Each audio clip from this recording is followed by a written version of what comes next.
Good evening, everyone. So in last lecture,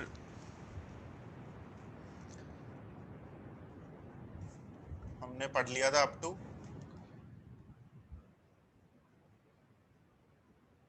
naturalistic theory या modern theory कि origin of life कैसे हुई। हमने इसमें कीमोजेनी और बायोजेनी ये दो टॉपिक्स पढ़े और कुछ एक जनरल हमने इवेंट्स भी पढ़ लिए जो मोस्ट एक्सेप्टेड इवेंट्स हैं कि किस तरह से लाइफ के सीक्वेंस में बने थे। ठीक है, कुछ एनसीईआरटी की लाइंस जो थी कंट्रोवर्शियल लाइंस, उनको भी देख लिया था कि इन्हें एज इट इज याद करना है। नेक्स्ट, तो आज हम अगला टॉपिक स्टार्ट करते हैं। नेक्स्ट टॉपिक है जियोलॉजिकल टाइम स्केल।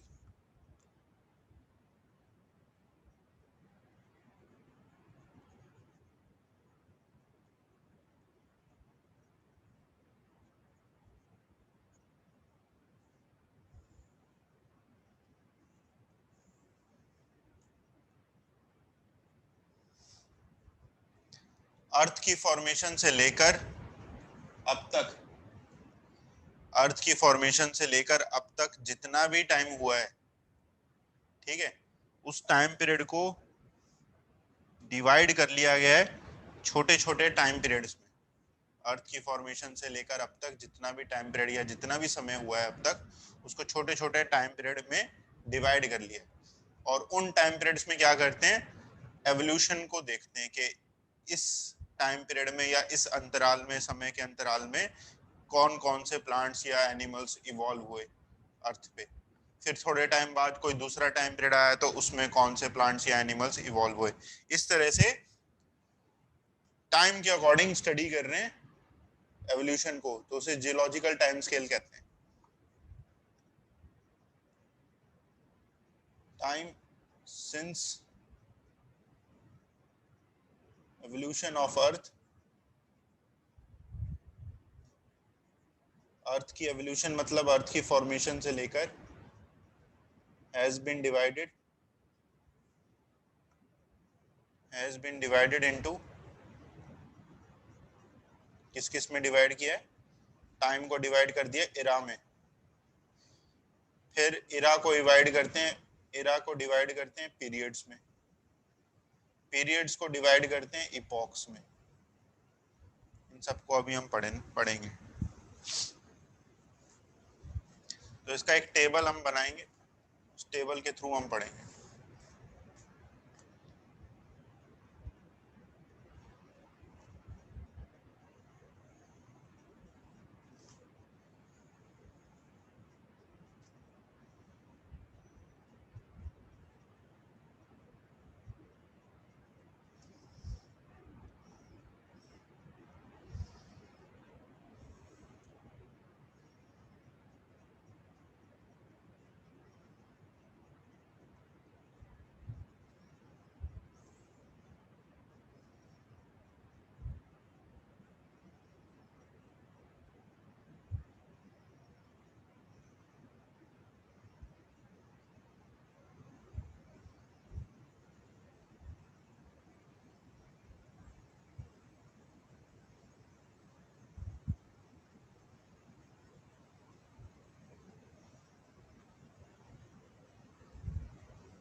तो सबसे पहले हमने फर्स्ट कॉलम में लिखा है मैंने इरा,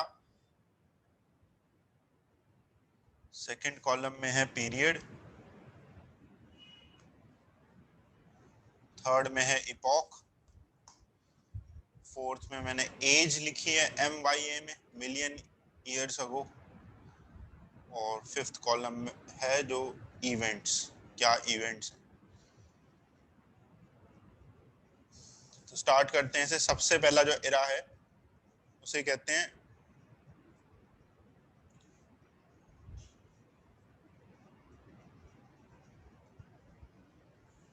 फर्स्ट जो एरा है वो है एजोइक, AZOIC। इसे इसमें फर्दर इस एरा के कोई पीरियड नहीं है, ना ही कोई इसके इपॉक है। एज क्या है इसकी? 4500 MYA। तो 4500 MYA हो गया 4.5 BYA। ठीक है, इस टाइम पर क्या हुआ था? अर्थ की फॉर्मेशन हुई थी, अर्थ ओरिजिन। जब अर्थ की ओरिजिन हुई है उस समय लाइफ अर्थ पर नहीं थी, कोई लाइफ नहीं थी, इसलिए इसको बोलते हैं एरा ऑफ नो लाइफ। अर्थ पे इस समय कोई लाइफ एग्जिस्ट नहीं करती थी। तो ये सबसे पहला एरा हो गया। एजोइक एरा का टाइम पीरियड हो गया 4500 MYA, और इस समय अर्थ पे कोई लाइफ एग्जिस्ट नहीं करती थी। नेक्स्ट एरा जो है सेकंड, वो है आर्कियोजोइक।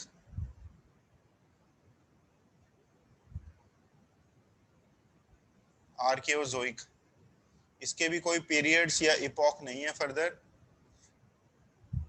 इसकी एज है 3500 MYA। तो इसी टाइम पीरियड पे मैंने लास्ट लेक्चर में आपको पढ़ाया था कि प्रोकैरियोट की ओरिजिन हुई थी। बताना जरा सबसे पहला प्रोकैरियोट कैसा था, क्या लिखवाया था?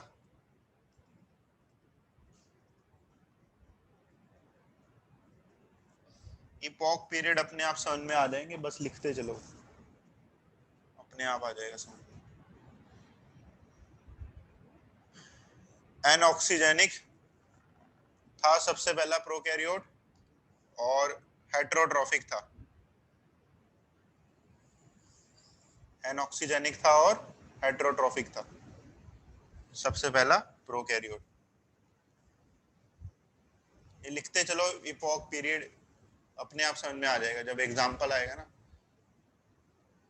नेक्स्ट तीसरा है प्रोटेरोजोइक एरा।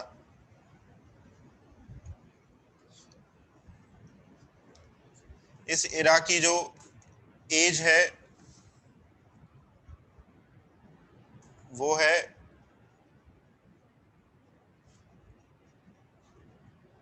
2500 MYA से स्टार्ट होती है। 2500, इसको इस तरह से लिखो,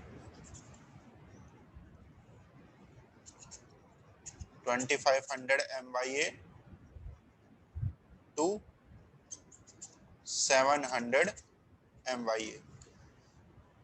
2500 MYA से लेकर 700 MYA तक ये एरा है प्रोटेरोजोइक।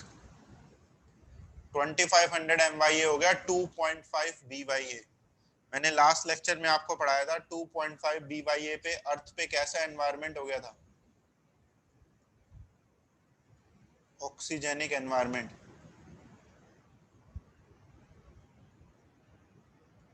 और 700 MYA पे सबसे पहले एनिमल्स की एवोल्यूशन होगी थी, फर्स्ट एनिमल ओरिजिन।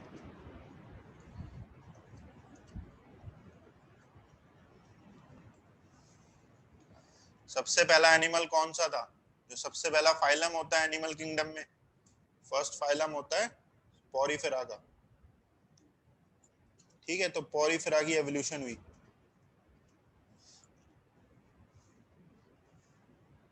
तो एनिमल्स इवॉल्व हो गए 700 MYA पे। नेक्स्ट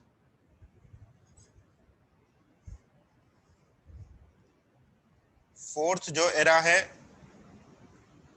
वो है पैलेओजोइक। पैलेजोइक, PALAE, PALAE, पैलेजोइक।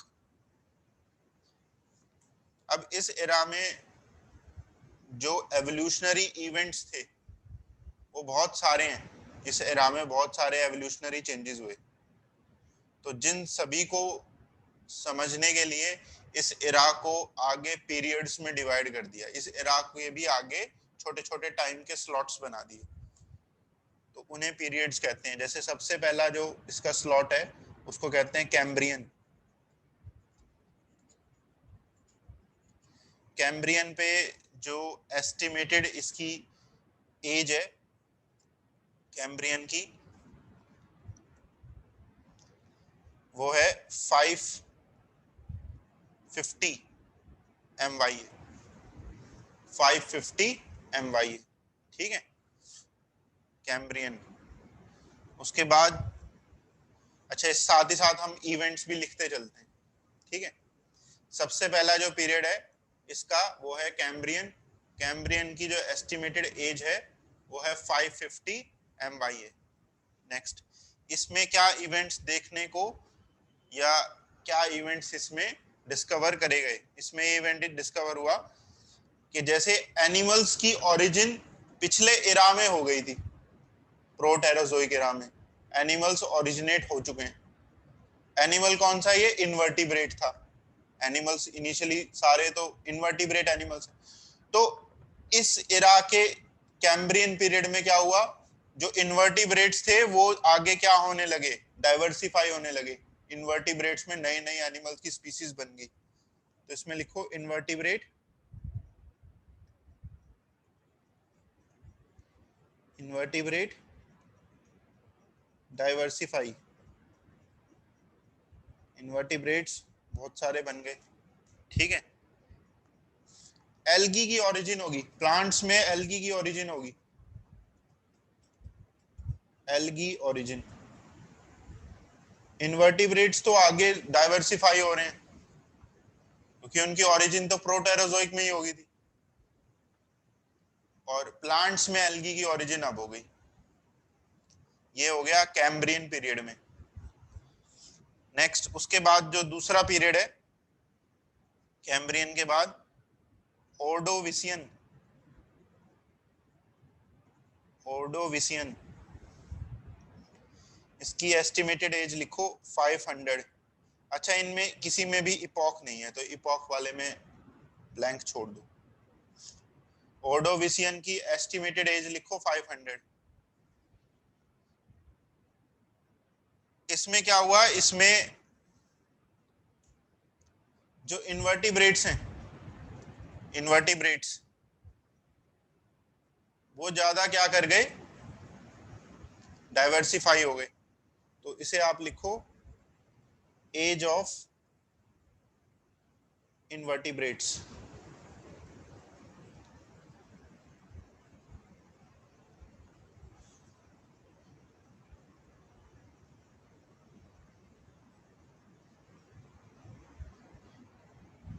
इसका क्या मीनिंग है एज ऑफ इनवर्टिब्रेट का?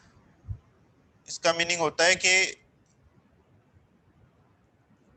जो इनवर्टिब्रेट के स्पीसीज है उस स्पीसीज की रिचनेस क्या है, ज्यादा है।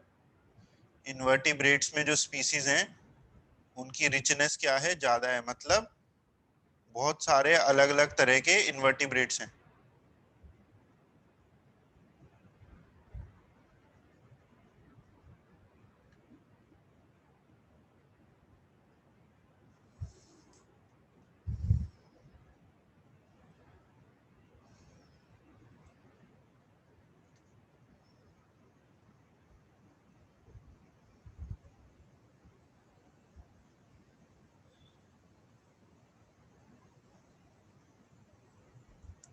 ठीक है, तो ये हो गया यहाँ पर एज ऑफ इनवर्टिब्रेट्स 500 MYA। इस चीज को एनसीईआरटी में किस तरह से लिखा हुआ है, एनसीईआरटी में इस चीज को लिखा हुआ है, invertebrates were formed and active 500 MYA पे। ठीक है, तो इस लाइन को हम इसको किसी और पेन से लिख लो। देखो जो यहाँ एनसीईआरटी वाले पॉइंट्स मैं लिखवाऊंगा, या तो उन्हें हाईलाइट कर लेना या किसी डिफरेंट पेन से लिख लेना, ताकि आपको याद करने में आसानी हो। ठीक है, तो इस लाइन को यहाँ पर ऐसे लिखो जो एनसीईआरटी वाली लाइन है। इनवर्टिब्रेट्स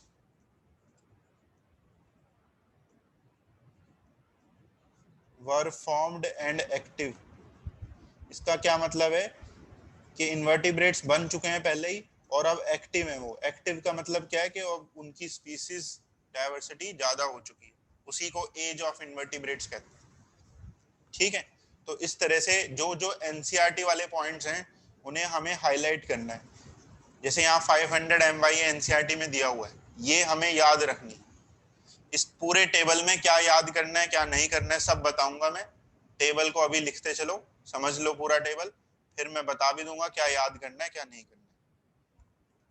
नेक्स्ट, अगला है सी, जो यहाँ पर पीरियड है। अगला ओर्डोविसियन के बाद है सिलूरियन।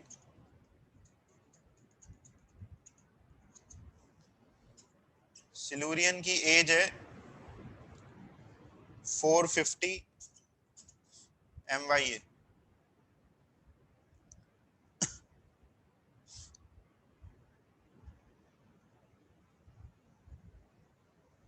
450 MYA। ठीक है, 450 MYA पे लिखो वर्टिब्रेट ओरिजिन। एनिमल्स में क्या हुआ, वर्टिब्रेट्स की ओरिजिन होगी। इनवर्टिब्रेट तो देखो पहले ही बन गए थे, अब वर्टिब्रेट ओरिजिन होगी। और इतने टाइम में क्या हुआ, कुछ ऐसे प्लांट्स इवॉल्व हो गए जो लैंड पर जा सकते हैं। जैसे एल्गी तो एक्वाटिक होते हैं, ठीक है। फिर जो ब्रायोफाइट्स होते हैं, जैसे ब्रायोफाइट्स जो होते हैं वो एम्फीबियन होते हैं।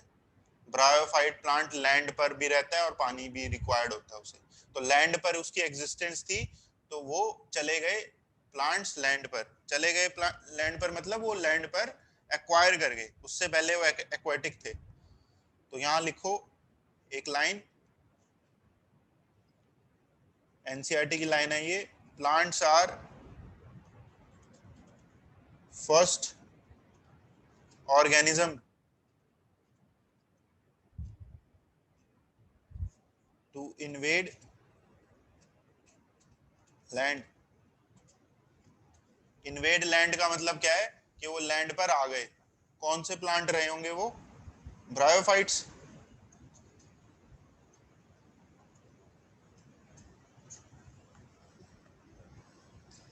ठीक है, अब इसमें एनसीईआरटी में एज मेंशन नहीं है, बस एक लाइन मेंशन है कि प्लांट्स आर फर्स्ट ऑर्गेनिज्म, कुछ नहीं लिखा 450 MYA। तो अगर हम बस केवल ये लाइन याद कर लें तो भी काम चल जाएगा। ठीक है, 450 अगर याद ना भी करें तो काम चल जाएगा। नेक्स्ट, सिलूरियन के बाद नेक्स्ट है अगला डेवोनियन। डेवोनियन की एज है 400 MYA। एजेस देखो, मैं 50-50 के गैप पे लिखवा रहा हूँ एजेस, 550 फिर 500 450 400। तो ये याद करने को ज्यादा मुश्किल काम नहीं है। ठीक है,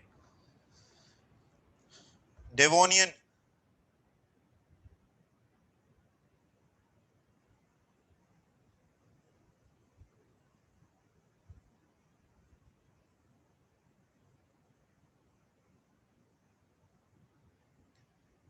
डेवोनियन को लिखो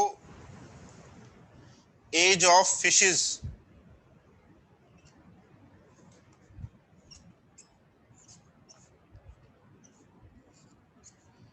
एज ऑफ फिशेस, जो फिशेस थी इस समय क्या हो गई, बहुत ज्यादा डाइवर्सिफाई हो गई, अलग अलग तरह की फिशेस आ चुकी थी। ठीक है, फिशेस क्या होगी, डाइवर्सिफाई होगी। फिर प्लांट्स में लिखो, प्लांट्स का एक event, vascular plants formed. Vascular plants बन गए। वेस्कुलर प्लांट्स ऐसे प्लांट्स होते हैं जिनके पास जाइलम फ्लोएम होते हैं।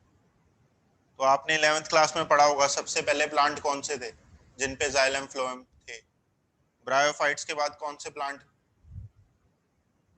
का फाइलम आता है या डिवीजन आता है?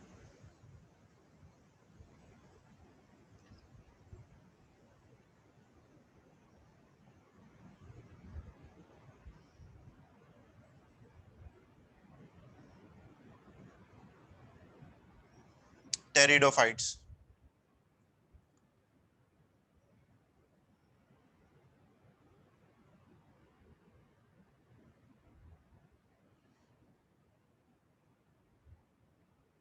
टेरिडोफाइट्स जो थे वो सबसे पहले वेस्कुलर प्लांट्स थे जिनके पास जाइलम फ्लोएम था। तो मतलब टेरिडोफाइट्स बन गए होंगे इस समय तक।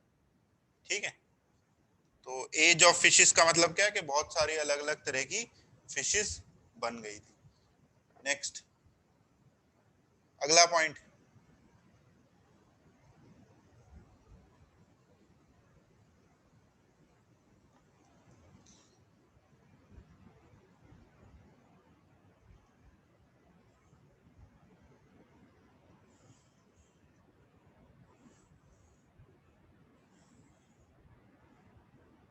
डेवोनियन के बाद अगला पॉइंट है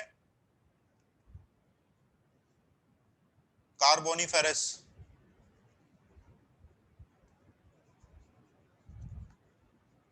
कार्बोनिफेरस, इसका टाइम पीरियड लिख लो 350 MYA। 350 MYA। तो पहले तो वो पॉइंट लिखते हैं जो एनसीईआरटी में गिवन है। ठीक है, एनसीईआरटी में 350 MYA के अराउंड गिवन है कि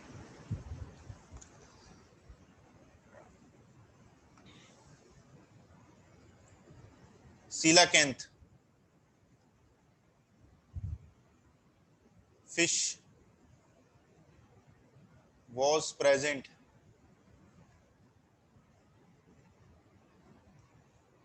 which later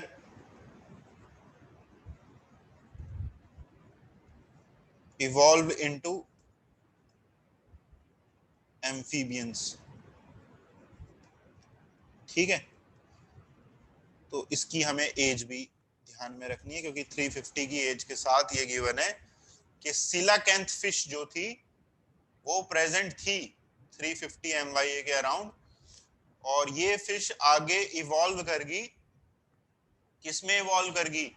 एम्फीबियंस में। ये फिश आज भी प्रेजेंट है।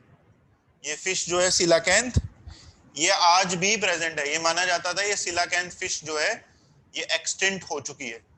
काफी टाइम से माना जाता था ये फिश जो है खत्म हो चुकी है, एक्सटिंक्ट हो चुकी है। लेकिन 1938 में ये साउथ अफ्रीका के ओशन में दोबारा मिली। 1938 में ये साउथ अफ्रीका के ओशन में ये फिश दोबारा मिली, और इसके बॉडी स्ट्रक्चर को एनालाइज जब किया जाता है तो इसके बॉडी स्ट्रक्चर एम्फीबिया और फिश के इन बिटवीन का होता है, इसलिए इसे माना जाता है कि इस फिश से एम्फीबिया बने। तो लिखो इन, ये भी एनसीईआरटी में गिवन है points. In 1938 coelacanth was caught in south Africa. South Africa में ये फिश जाले में फंसी गई। जब मछुआरे जाला मारते हैं ना तो उसमें ये फिश पकड़ी गई साउथ अफ्रीका के ओशन में। इस फिश को और क्या बोलते हैं? It is also called as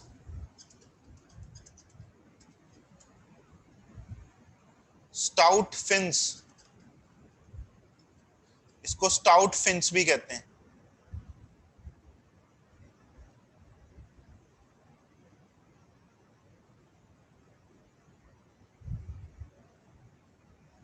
stout fins क्या होता है? इस फिश के जो फिन्स होते हैं, फिन्स उसे बोलते हैं जिससे फिश स्विम करती है।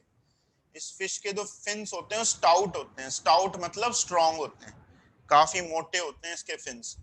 उन फिन्स की हेल्प से वो पानी में स्विम भी कर लेती है और लैंड के ऊपर चल भी लेती है। ये जो फिश होती है इसके फिन्स काफी स्ट्रॉन्ग होते हैं, जिसके थ्रू ये लैंड पर मूव भी कर सकती है। Can be used, fins can be used, fins can be used to move on land, to move on land and go back in water, and go back in water। ठीक है, तो ये जो फिश है सिलाकैंथ फिश, इसे हमें अलग से याद रखना है। इसके बारे में कुछ बातें एनसीईआरटी में लिखी हैं, जैसे ये कब पकड़ी गई थी दोबारा, ये टाइम पीरियड भी याद करना है, 1938 में। कितनी पुरानी ये फिश है, 350 MYA। ठीक है, साउथ अफ्रीका में पकड़ी गई और इसका बॉडी कैरेक्टर एम्फीबिया और फिश के इन बिटवीन का है।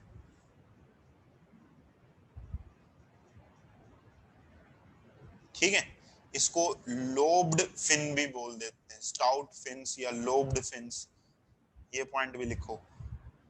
ऑल्सो कॉल्ड एज,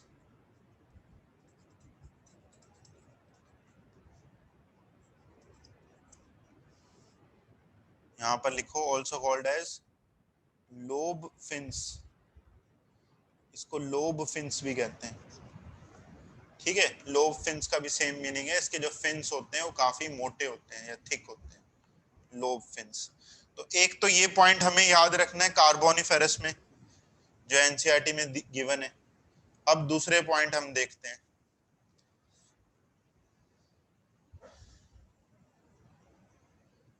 इसमें आप दूसरे पॉइंट लिखो कार्बोनिफेरस में,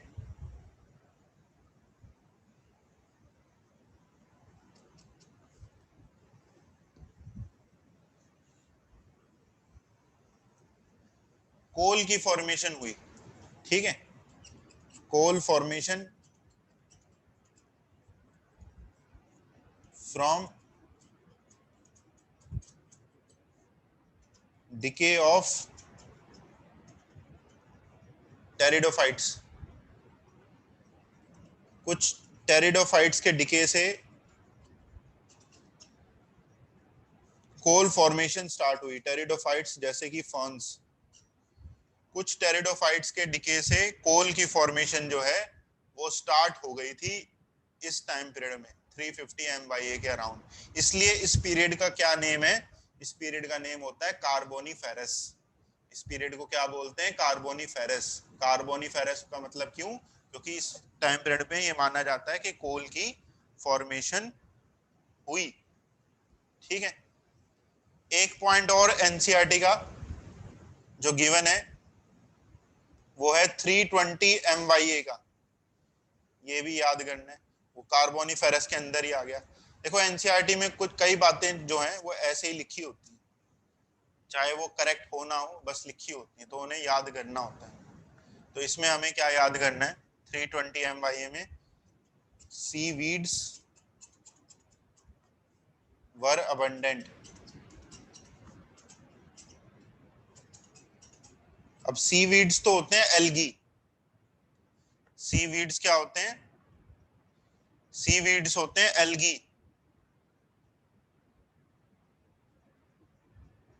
ठीक है, सी वीड्स क्या होते हैं, एल्गी। तो ये लाइन लिखिए कि सी वीड्स प्रेजेंट थे 320 MYA। हालांकि एल्गी तो बहुत पहले बन गए थे, इस टाइम तक तो वेस्कुलर प्लांट्स बन चुके हैं और उनसे कोल भी बनने जा रहा है।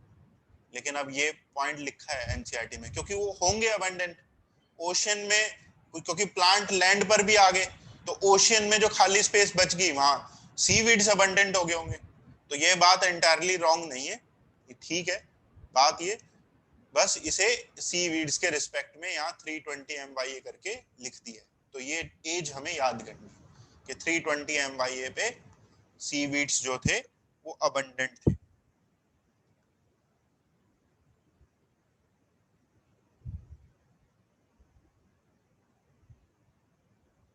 ठीक है, एक पॉइंट और लिखा है एनसीईआरटी में, उसे भी लिखो। 350 MYA पे जॉलेस फिश इवॉल्व। अब इस पॉइंट पे डाउट है कि करेक्ट भी है कि नहीं, क्योंकि जो फिशेस हैं, फिशेस काफी पहले बन चुकी थी। 400 MYA फिशेस की एज मानी जाती है, उस समय फिशेस अबंडेंसी में थी। जो जॉलेस फिश है वो 400 MYA से भी पहले बन गई होगी, ठीक है। लेकिन एनसीईआरटी में क्या लिखा है, जो 350 MYA है उस पे जॉलेस फिश जो थी वो प्रोबेबली इवॉल्व हुई, ठीक है। तो ये पॉइंट फिर हमें रटना पड़ेगा एज इट इज। तो ये मैंने यहाँ पर 3 एजेस, 350 का 2 इवेंट्स हैं, एक 320 का इवेंट है जो एनसीईआरटी के अकॉर्डिंग हाईलाइट किया है, तो इन्हें आपको याद करना पड़ेगा, ठीक है। नेक्स्ट आगे देखते हैं।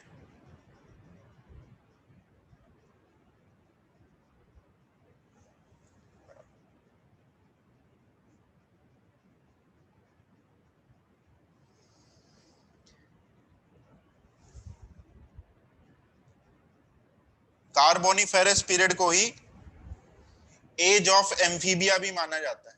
जो कार्बोनिफेरस पीरियड है ना, इसी को एज ऑफ एम्फीबिया भी माना जाता है। तो लिखो कार्बोनिफेरस इज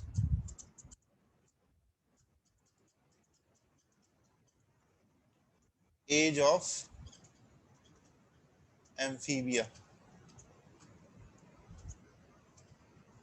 ठीक है। एम्फीबियंस इस समय डोमिनेंसी में आ गए थे।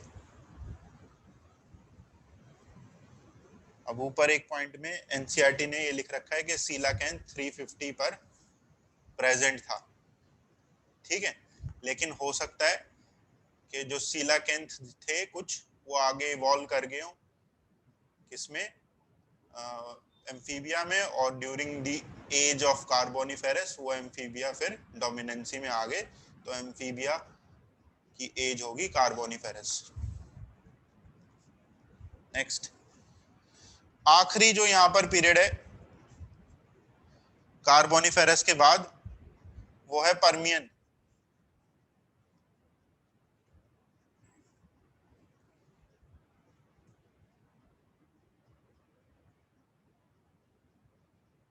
पर्मियन की एज लिखो 300 MYA।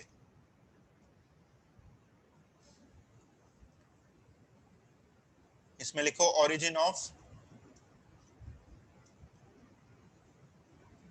Mammal like reptile.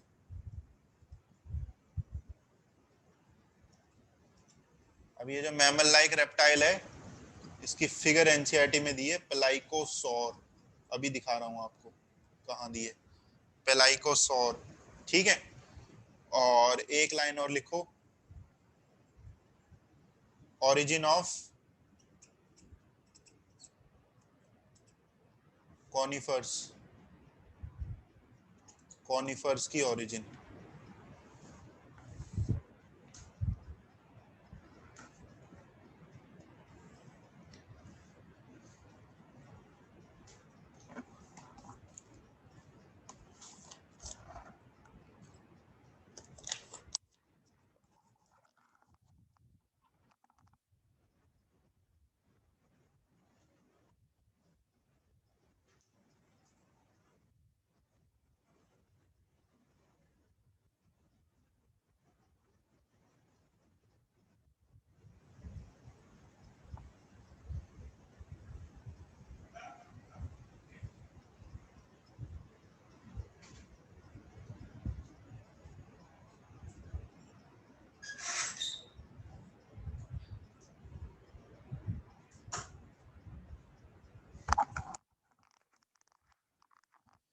जैसे हम एनसीईआरटी में कहाँ देखेंगे, आपकी जो बुक है इसमें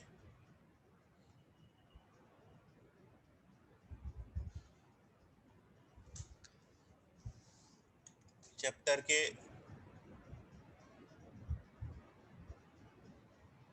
पेज नंबर 139, पेज नंबर 139 पे आपको ये फिगर मिलेगी प्लाइकोसॉर, ठीक है। ये मैमल लाइक रेप्टाइल है, इसी को मैंने लिखा मैमल लाइक रेप्टाइल, प्लाइकोसॉर, ठीक है। ये हो गया। और कॉनिफर्स वाला पॉइंट कहाँ है? जैसे कि ये टेबल है, इसे हम पढ़ेंगे आगे, ठीक है। इसमें कॉनिफर्स के बारे में यहाँ पर मेंशन्ड है, तो इसे हम बाद में पढ़ेंगे, अभी इसे फिलहाल रहने दो आप, ठीक है। तो नेक्स्ट अपने टॉपिक पे दोबारा आते हैं। तो ये हो गया यहाँ पर कंप्लीट परमियन। तो परमियन का एंड ही यहाँ पर पैलेओजोइक एरा का एंड है। पैलेओजोइक एरा में बहुत सारे इवेंट्स हमने देखे और परमियन के साथ वो एंड हो जाते हैं। नेक्स्ट, तो ये एरा हुआ एंड यहाँ परमियन पर। उसके बाद अब आएगा नेक्स्ट एरा। तो अब तक हमने 4 एरा पढ़ लिए, एजोइक, आर्कियोजोइक, प्रोटेरोजोइक और पैलेओजोइक। अब आ जाता है फिफ्थ एरा। फिफ्थ एरा है मीजोजोइक।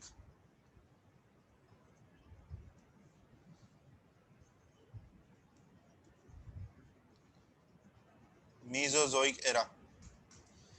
मीजोजोइक एरा में जो पीरियड है, पहला पीरियड है ट्राइएसिक। ट्राइएसिक पीरियड, इसका भी कोई इपॉक नहीं है। ट्राइएसिक पीरियड की एज है 250 MYA। ट्राइएसिक में डायनासोर्स की ओरिजिन हुई, रेप्टाइल्स में डायनासोर की ओरिजिन हुई। तो यहां पर आप लिखो ओरिजिन ऑफ डायनासोर। डायनासोर एक टाइप के रेप्टाइल थे,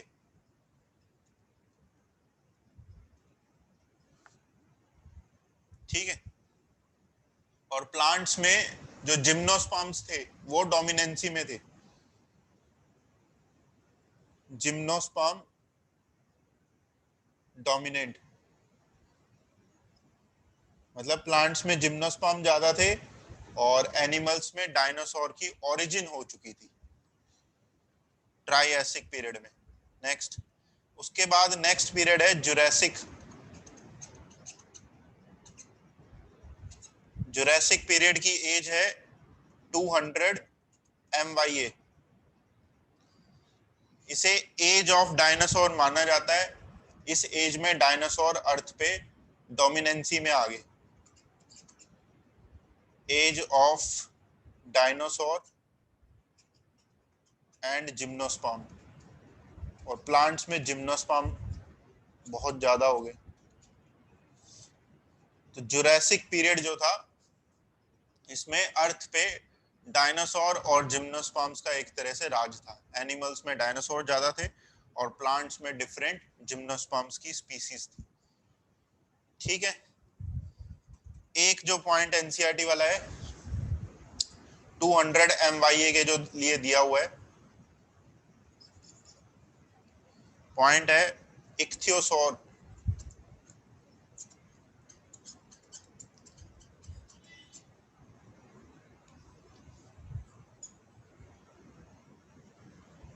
इक्थियोसोर के बारे में एक पॉइंट लिखा हुआ है,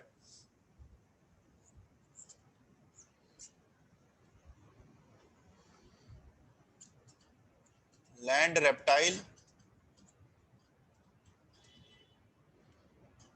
went back into water, went back into water and evolved into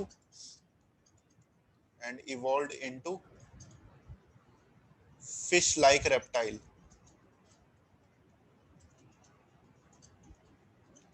and evolved into fish like reptile, ichthyosaur। इक्थियोसोर एक एक्सटिंक्ट हो चुका, अब ये प्रेजेंटली लिविंग नहीं है इक्थियोसोर, अब ये जा चुका है, खत्म हो चुका है। ये फिश लाइक रेप्टाइल था, ऐसा रेप्टाइल था जो फिश जैसा दिखता था, पानी में रहता था ये। अब देखो यहाँ क्या लाइन लिखी है एनसीईआरटी की, land reptile went back to water. इसका क्या मतलब है? जैसे जब एवोल्यूशन हुई तो वर्टिब्रेट्स में जैसे फिशेस बनी, फिश से एम्फीबिया बना, एम्फीबिया लैंड और वाटर दोनों पे रहता है। फिश तो पानी में रहती है, एम्फीबिया लैंड वाटर दोनों पे रहता है। एम्फीबिया से आगे रेप्टाइल बने, रेप्टाइल लैंड पर ही रहते हैं। तो कुछ ऐसे रेप्टाइल थे जो दोबारा पानी में चले गए, वेंट बैक टू वाटर।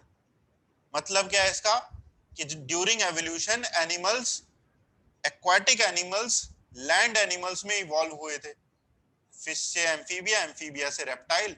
लेकिन कुछ रेप्टाइल दोबारा पानी में चले गए और वो फिश लाइक रेप्टाइल बन गए, उनका बॉडी स्ट्रक्चर फिश लाइक बन गया, हालांकि थे वो रेप्टाइल ही। उनमें से एक एग्जांपल है ये इक्थियोसॉर का। ये अब खत्म हो चुका है लेकिन,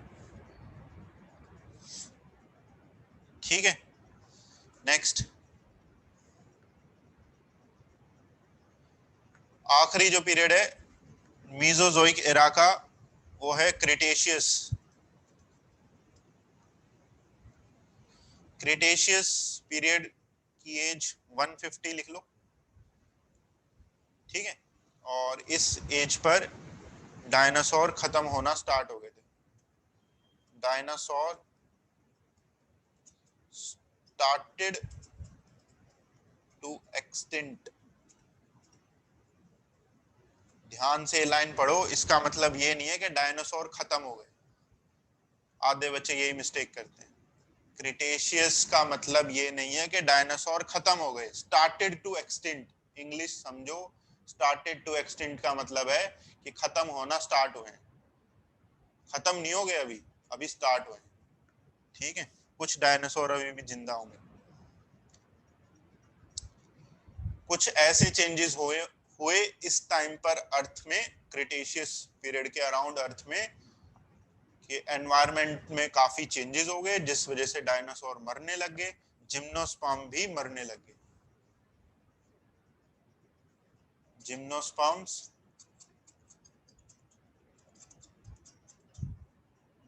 ब्रैकेट में लिख लो, many species, many species also extinct. Gymnosperms की बहुत सारी स्पीसीज एक्सटिंक्ट हो गई। ऐसा नहीं सारे जिम्नोस्पर्म्स हो गए, कुछ जिम्नोस्पर्म्स अभी भी बचे हुए हैं अर्थ पे। बहुत कम स्पीसीज हैं अर्थ पे जिम्नोस्पर्म्स की फिलहाल, लेकिन अभी भी हैं, ठीक है। इतनी नहीं है जितने डायनासोर के टाइम पे थी, लेकिन अभी भी हैं।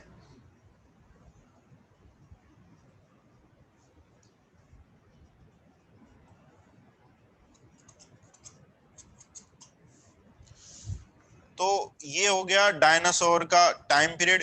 इसी एज को बोलते हैं एज ऑफ रेप्टाइल्स।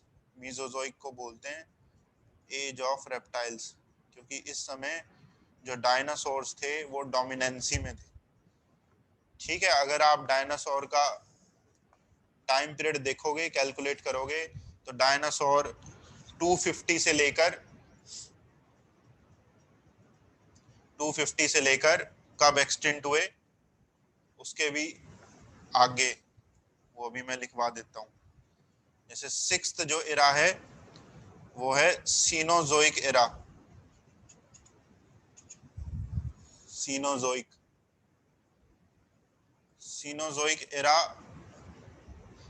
अभी जो लास्ट एरा है वो जो चल रहा है अभी, वो ये सीनोजोइक एरा है। सीनोजोइक एरा के पीरियड्स होते हैं टर्शरी पीरियड पहला। इन पीरियड्स को आगे इपॉक्स में डिवाइड किया जाता है। पीरियड के भी आगे छोटे छोटे टाइम के स्लॉट्स आ गए। जो टर्शरी पीरियड है इसमें बहुत सारे एवोल्यूशनरी चेंजेस हुए थे जिस वजह से छोटे छोटे टाइम स्लॉट्स में उनको स्टडी करते हैं।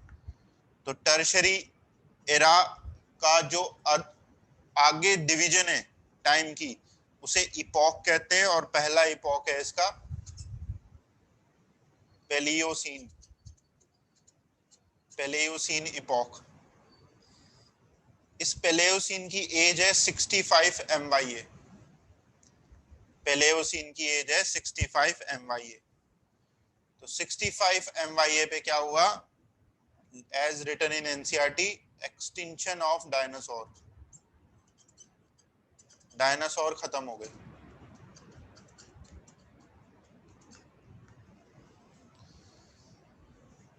तो अब देखो डायनासोर की एग्जिस्टेंस अर्थ पे कब से कब तक थी। 250 MYA से लेकर 65 MYA, लगभग 200 मिलियन साल, अप्रोक्सीमेशन लगा के 200 मिलियन ईयर्स, तो करोड़ों साल हो गए। तो ठीक है, तो करोड़ों सालों तक डायनासोर अर्थ पे रहे। इतने करोड़ साल थे, ना उस समय बिजली थी, ना घर मकान होंगे, ठीक है, ना इंटरनेट होगा, ना फेसबुक व्हाट्सएप, कुछ भी नहीं था। ठीक है, फिर भी वो इतने करोड़ साल जी गए। ह्यूमन बींग्स को अर्थ पे आए हुए 10,000 साल हुए हैं अकॉर्डिंग टू साइंस, 10,000 ईयर्स। और 10,000 ईयर्स में ह्यूमन बींग ने इतना चेंज कर दिया है एनवायरनमेंट को। अभी देखो गर्मी पड़ रही है, तो गर्मी खतरनाक पड़ रही है। जो कोल्ड कंट्रीज हैं वहां आग लग चुकी है, इतनी गर्मी पड़ रही है कोल्ड कंट्रीज में।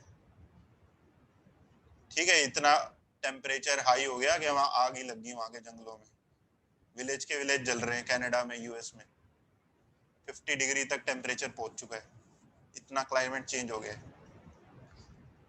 वहां की कंट्री के लोग भी और वहां का एनवायरनमेंट भी अडेप्टेड नहीं होता इस टेम्परेचर को। इंडिया जैसे अडेप्टेड है, एशियन पीपल अडेप्टेड होते हैं हाई टेम्परेचर को बियर करने में। वहां की रोड ही फट गई है, सड़कें फट गई, वहां की सड़कों के अंदर जो मेटल डालते हैं वो मेल्ट हो गया। ठीक है, और हम कई बार इंडिया को कोसते होते हैं कि इंडिया में सड़कें अच्छी नहीं है। टेम्परेचर भी मैटर करता है, कई सारी चीजें होती हैं। तो इतने सारे चेंजेस जो ह्यूमन ने 10,000 साल में कर दिए, वो डायनासोर करोड़ों साल में नहीं कर पाया, इसलिए वो एग्जिस्ट करता रहा। ठीक है, नेक्स्ट। तो साथ ही साथ और क्या हुआ, एंजियोस्पर्म्स का राइज हुआ अर्थ पे, राइज ऑफ एंजियोस्पर्म्स। एंजियोस्पर्म्स होते हैं फ्लावरिंग प्लांट्स, इनमें डाइकोट्स बने। डाइकोट्स फर्स्ट ओरिजिनेटेड, डाइकोट्स पहले बन गए, मोनोकोट्स बाद में बनेंगे।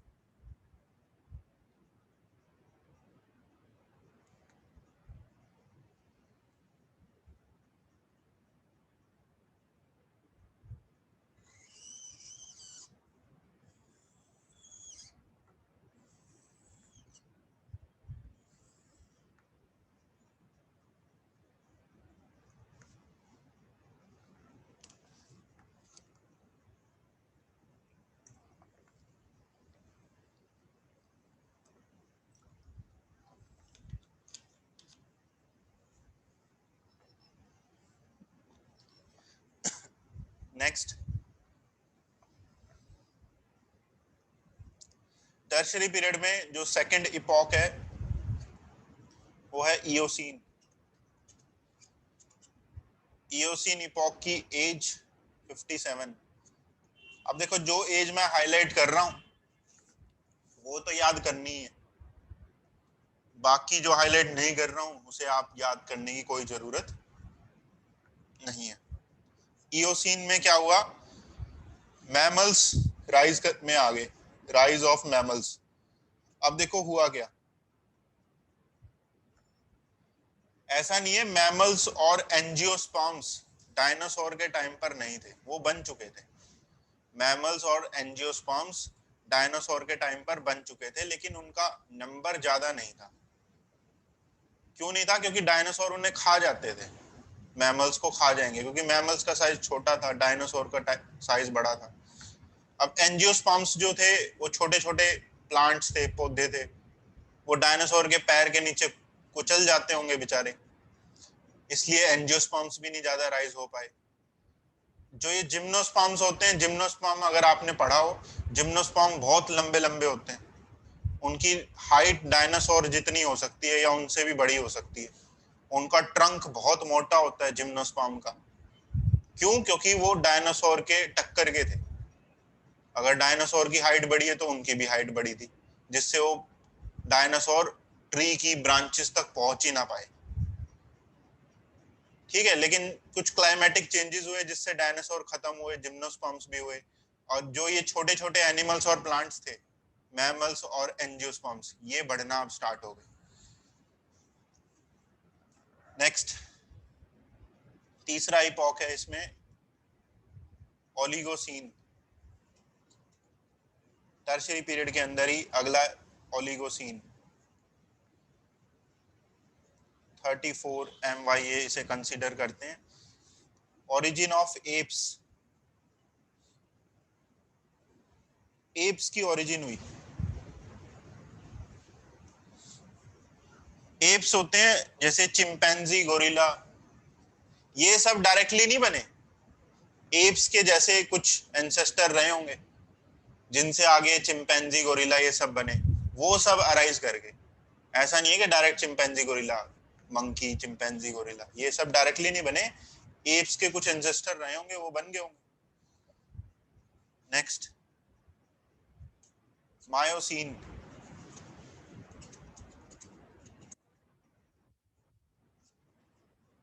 ट्वेंटी थ्री MYA पे लिखो।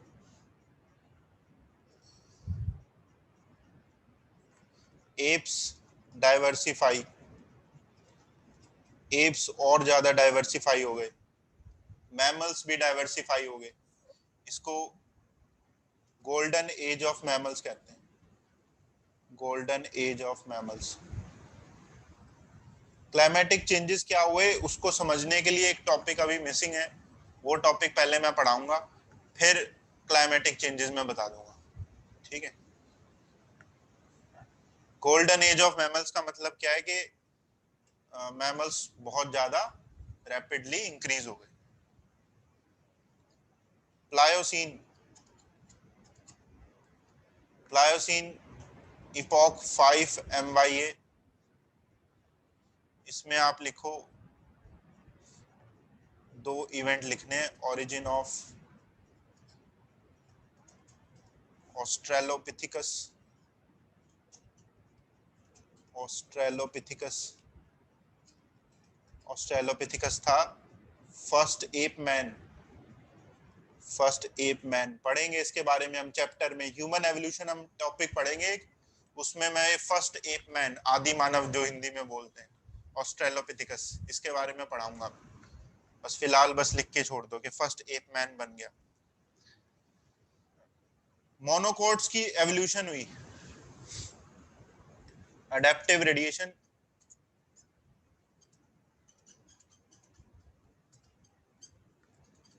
ऑफ एंजियोस्पर्म्स,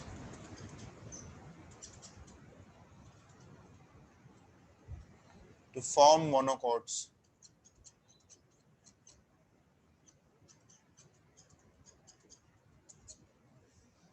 एडेप्टिव रेडिएशन का यहाँ मतलब सिंपली अभी फिलहाल ऐसे समझ लो, एडेप्टिव रेडिएशन का मीनिंग है एवोल्यूशन होना। ठीक है, क्या एवोल्यूशन हुई एंजियोस्पर्म्स में?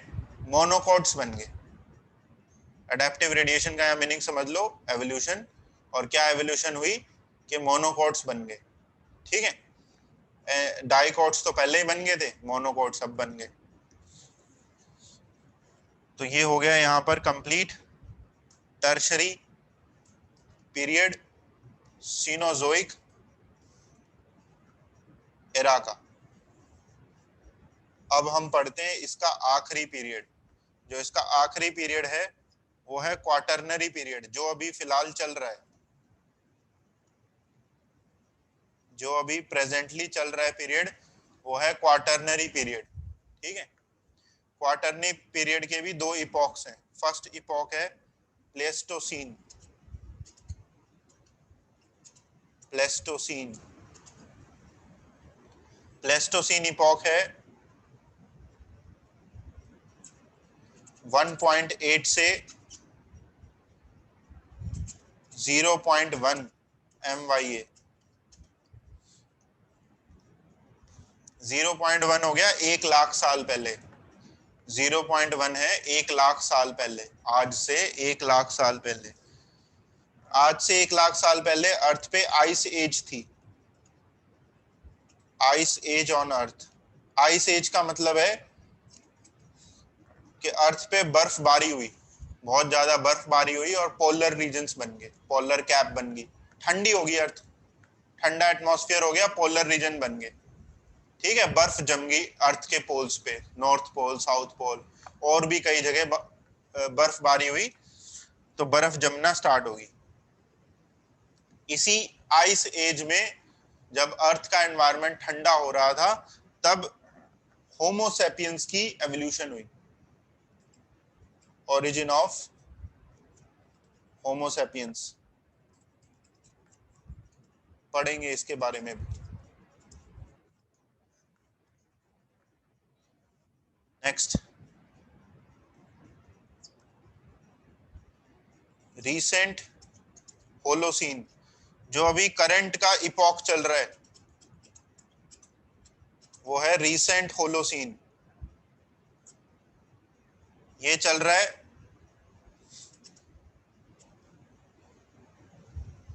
0.01 टू प्रेजेंट, 0.01 से लेकर प्रेजेंट तक जो भी चल रहा है वो रीसेंट होलोसीन है। 0.01 हो गया 10,000 साल पहले, गोल्डन एज मतलब हाई डोमिनेंस। ठीक है, 0.01 हो गया 10,000 साल पहले, एवोल्यूशन ऑफ मॉडर्न मैन, हम लोग आ गए, मतलब हमारे जो सबसे पहला मैन होगा वो आ गया, वुमेन भी आ गई। ठीक है, एवोल्यूशन ऑफ मॉडर्न मैन।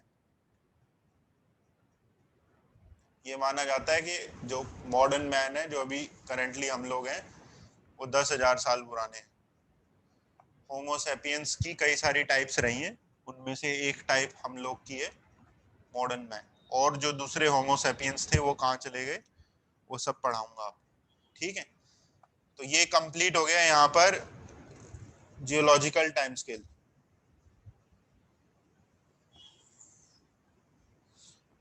इसमें क्या याद करना है पहले वो समझ लो।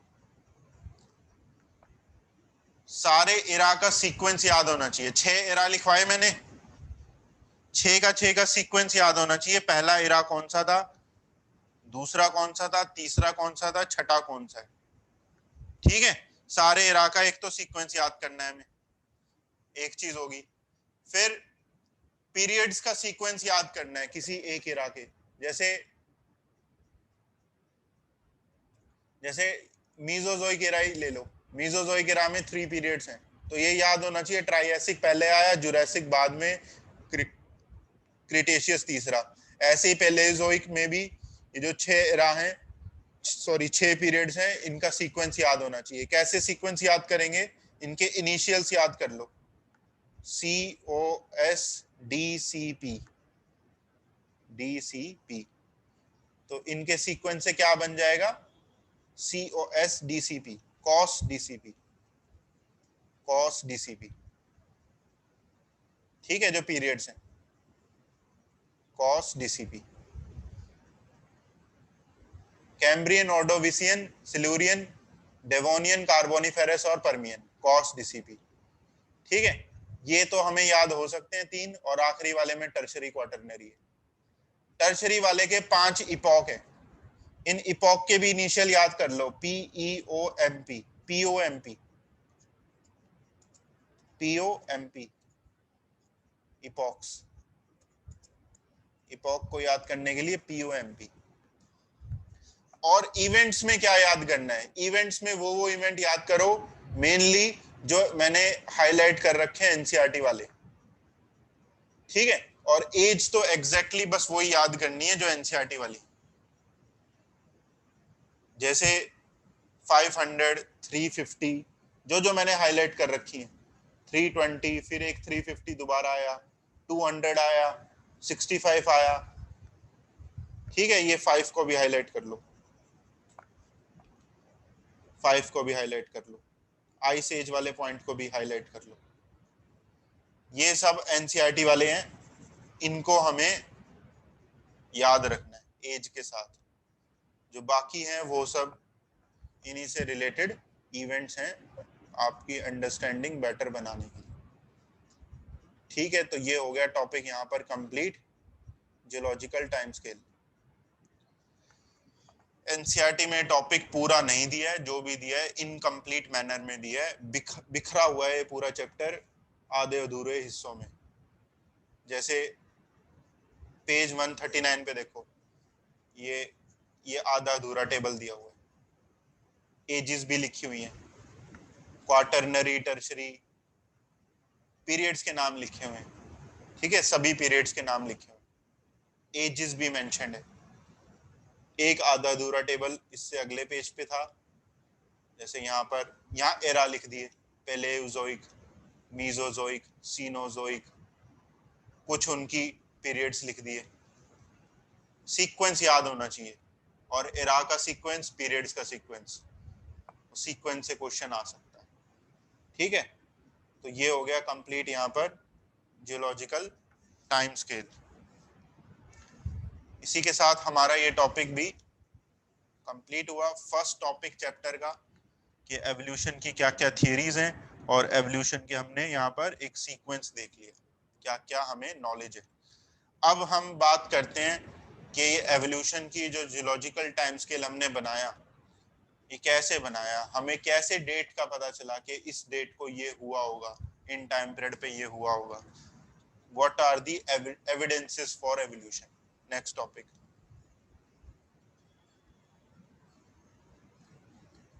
Evidences of evolution.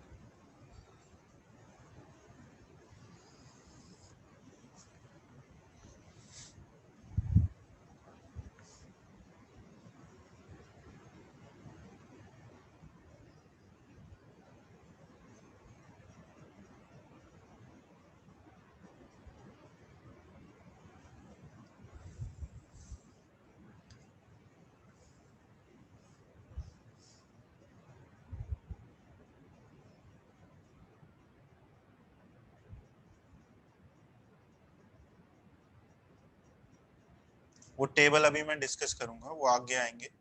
ठीक है, टेबल में डिस्कस करूंगा, टेबल की बात तब हम कर लेंगे। अभी जो बताया उस पे देख लो क्या याद करना है क्या नहीं। टेबल भी बता दूंगा कैसे याद करना। नेक्स्ट, फॉसिल, सबसे पहला एविडेंस जो है वो है fossil study. First evidence of evolution जो है वो है फॉसिल स्टडी। फॉसिल की स्टडी को बोलते हैं palaeontology, study of fossil, palaeontology.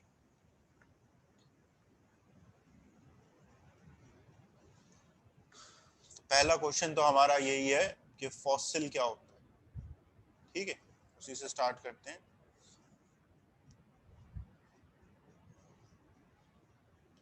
fossils are formed from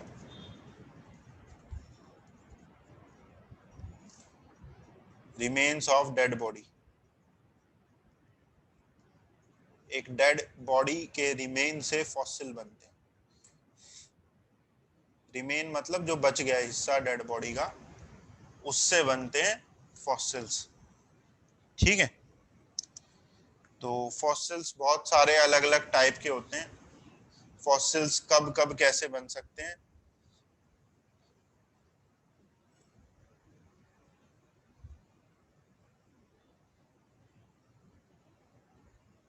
fossils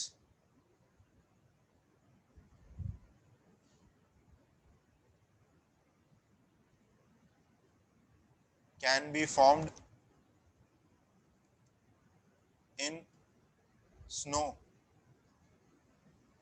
मान लो कोई एक डेड एनिमल की बॉडी है, या प्लांट का कोई सीड है, उसके ऊपर स्नोफॉल होगी, बर्फ गिर गई उसके ऊपर, और वो बर्फ के अंदर वो एनिमल बॉडी दब गई, वो सीड बर्फ के अंदर दब गया। वो डेड एनिमल बॉडी डिके नहीं होगी, वो खत्म खराब नहीं होगी। क्यों? क्योंकि बर्फ कोल्ड कंडीशन है, कोल्ड कंडीशन में बैक्टीरिया वगैरह सब इनएक्टिव हो जाते हैं। तो बर्फ के अंदर दबी एक डेड बॉडी बिल्कुल एज इट इज ताजा फ्रेश रहेगी। हालांकि एनिमल मर गया, वो सीड जर्मिनेट भी नहीं करेगा जो दबा हुआ है, लेकिन वो बिल्कुल फ्रेश रहेगी। ठीक है, कई हजारों सालों तक वो फ्रेश मिल जाता है। एम्बर, एम्बर भी एक सिक्रीशन थी, लिक्विड सिक्रीशन, एक एक्सटिंक्ट प्लांट से जो पहले कभी रहे होंगे। ऑयल जैसी सिक्रीशन होती थी, गमी सिक्रीशन होती थी, जो गम हार्ड हो जाता था, gummy, gum like, gummy secretion from plant. अब वो प्लांट एक्सटिंक्ट हो चुके हैं, करेंटली नहीं है, पहले कभी थे। वो गम जैसी सिक्रीशन निकालते थे। मान लो उस एम्बर या गम के अंदर कोई इंसेक्ट फंस गया, तो वो इंसेक्ट की बॉडी डिके नहीं करेगी, वो उसके अंदर फंसा रह गया। वो ऐसे का ऐसा एम्बर अब मिल जाता है अब के टाइम में, तो उस जमाने के इंसेक्ट की बॉडी स्ट्रक्चर को हम स्टडी कर सकते हैं। एम्बर के अंदर फंसा हुआ है वो, जैसे स्नो के अंदर फंसे हुए मिल जाते हैं, या फिर मिलते हैं हमें पेट्रीफाइड फॉसिल्स और पेट्रीफाइड फॉसिल्स। तो स्टार्ट करते हैं टॉपिक को पेट्रीफाइड फॉसिल से ही। ठीक है, पेट्रीफिकेशन क्या होता है? पेट्रीफिकेशन,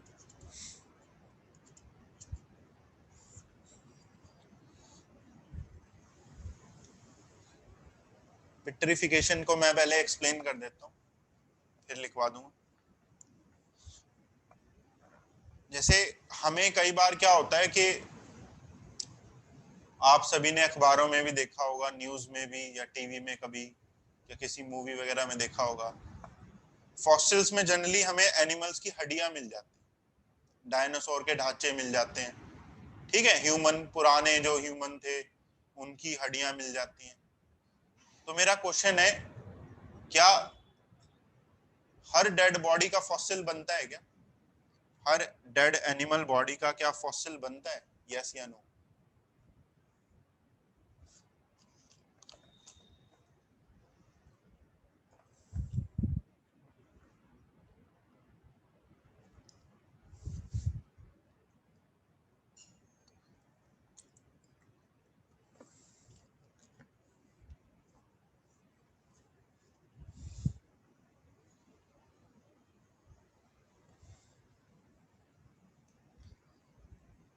हर डेड बॉडी का फॉसिल नहीं बनता है।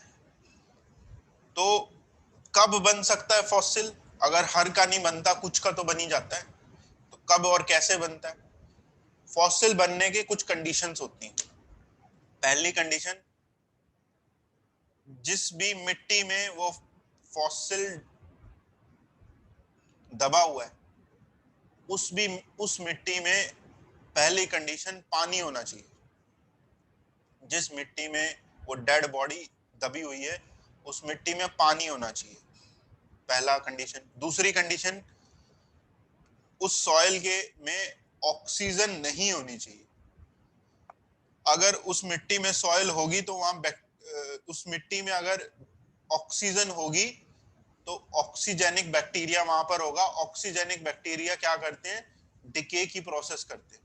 ऑक्सीजेनिक बैक्टीरिया डेड एनिमल या प्लांट बॉडी को गला देंगे, सड़ा देंगे, खत्म कर देंगे।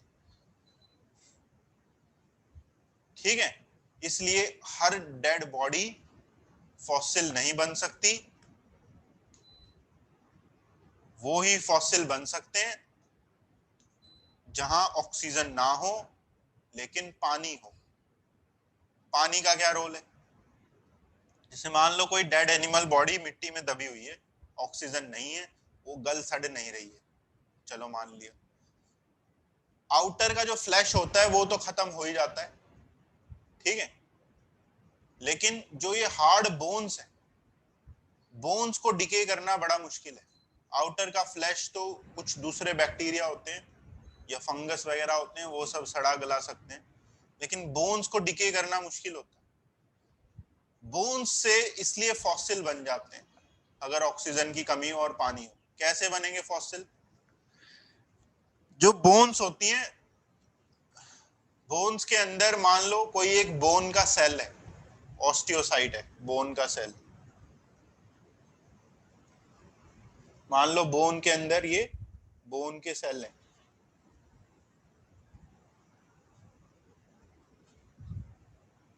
ठीक है, बोन का सेल है। अब बोन के जो डेड एनिमल की बोन्स हैं उसके अंदर पानी घुस रहा है। उसके अंदर क्या घुस रहा है? पानी घुस रहा है, क्योंकि जिस भी मिट्टी में होते हैं उसमें पानी था, पानी आ गया अंदर। अब पानी के अंदर होते हैं मिनरल्स। पानी के अंदर क्या होते हैं? आयंस होते हैं, मिनरल्स होते हैं। वो सारे मिनरल्स क्या हो रहे हैं अब? इन बोन्स के अराउंड इकट्ठे हो रहे हैं। जो पानी की एंट्री से मिनरल्स अंदर आ गए, वो इन बोन सेल्स के अराउंड इकट्ठे हो रहे हैं। वो मिनरल्स इन सेल्स के अराउंड क्या हो गए? इकट्ठे हो रहे हैं। कुछ टाइम बाद क्या होगा? ये जो सेल था ग्रीन कलर का जो बनाया मैंने, ये खत्म हो जाएगा, डिके हो जाएगा, मर जाएगा। लेकिन सेल के अराउंड जो मिनरल्स थे वो इकट्ठे होके हार्ड हो चुके हैं। सेल के अराउंड जो मिनरल्स थे वो इकट्ठे होके हार्ड हो चुके हैं, और उनकी शेप, उन मिनरल्स की शेप वैसी ही शेप है जैसे सेल्स की शेप थी। हुआ क्या है? एक डेड बोन के अंदर पानी घुस गया है, और पानी के अंदर मिनरल्स थे। सेल तो धीरे धीरे मर ही जाएंगे, लेकिन सेल्स के अराउंड मिनरल्स इकट्ठे हो गए। मिनरल्स ने वैसी ही शेप एक्वायर कर ली जैसे सेल्स की शेप थी। तो उस बोन के हर सेल पे ये प्रोसेस होगी, हर सेल मिनरल से रिप्लेस हो जाएगा। इसी प्रोसेस को क्या बोलते हैं? This process is called as petrification, कि हर सेल मिनरल से रिप्लेस हो गया। लिखो इसे, process of mineral replacement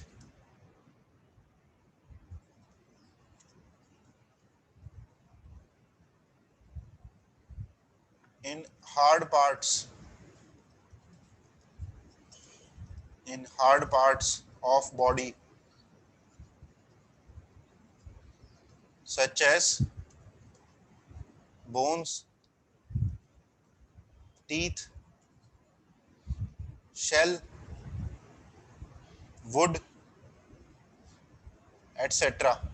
animals की बोन, टीथ, शेल या वुड जो होती है प्लांट्स में, उसकी भी पिट्रिफिकेशन हो सकती है। तो हमें जो ये हड्डियों के ढांचे मिलते हैं फॉसिल्स के, ठीक है, उसमें और एक पत्थर में ज्यादा फर्क नहीं होता। जो पत्थर होता है, रॉक, वो भी तो मिनरल्स का ही बना होता है, और जो बोन फॉसिल है वो भी मिनरल्स की बनी हुई है। कहने को तो वो एक तरह से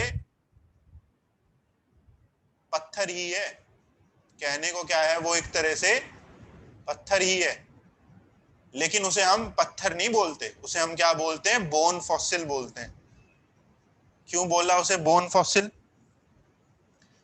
क्योंकि वो पिट्रिफिकेशन प्रोसेस से बना है। बोन का एक एक सेल मिनरल से रिप्लेस हुआ है, तो पिट्रिफाइड बोन है वो, पिट्रिफाइड फॉसिल है वो। आई थिंक ये पॉइंट समझ में आ गया होगा, ठीक है। तो अगर मान लो आपके पास एक पिट्रिफाइड बोन है और एक पत्थर है एग्जैक्टली उसी शेप का, एक पिट्रिफाइड बोन है और एक पत्थर है एग्जैक्टली उसी शेप का, अगर हमें उनको, उनके बीच में डिस्टिंग्विश करना है तो हम कर सकते हैं इजीली। अगर हम बोन को तोड़ते हैं, अगर हम बोन को तोड़ते हैं, बोन के अंदर एक कैविटी होती है जहां बोन मैरो होता है, ठीक है। तो अगर हम बोन फॉसिल को तोड़ेंगे तो वो बोन मैरो वाली कैविटीज नजर आएंगी।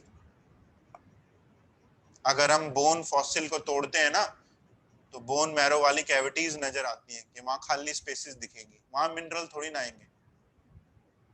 ठीक है, लेकिन जब अगर हम कोई एक पत्थर है वैसी शेप का, पत्थर को तोड़ेंगे तो उसके अंदर पत्थर ही होगा, उसके अंदर कैविटी थोड़ी ना होगी।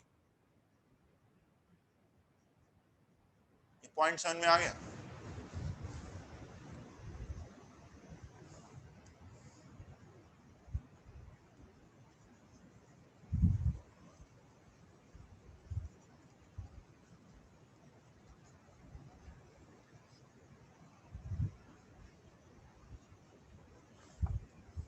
अगला टॉपिक है टाइप्स ऑफ फॉसिल्स। सबसे पहला फॉसिल है petrified fossils. Petrified fossils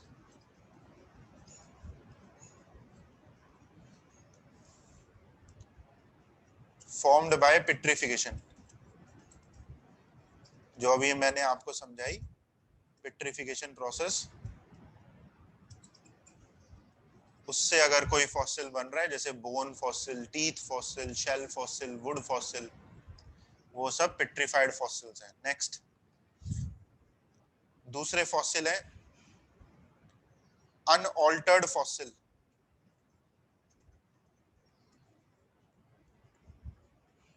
unaltered fossil, जो अनऑल्टर्ड फॉसिल होते हैं ये कहाँ मिलते हैं? Fossils inside snow. स्नो के अंदर कोई फॉसिल जमा मिल गया, एम्बर के अंदर कोई फॉसिल जमा मिल गया, तो वो अनऑल्टर्ड फॉसिल हो गए। एक बच्चा पूछ रहा है फॉसिल कहाँ मिलते हैं? स्नो में मिल जाते हैं। जैसे एक मैमथ्स होते थे पहले के टाइम में, मैमथ्स, वो मैमथ्स एलिफेंट से बड़े होते थे तो वो एलिफेंट जैसे ही, लेकिन उनसे बड़े होते थे। पूरा का पूरा मैमथ साइबेरिया में स्नो के अंदर मिला था। वो 25,000 साल पुराना था वो मैमथ। एलिफेंट जैसे ही होता था, वो बड़ा होता था साइज में।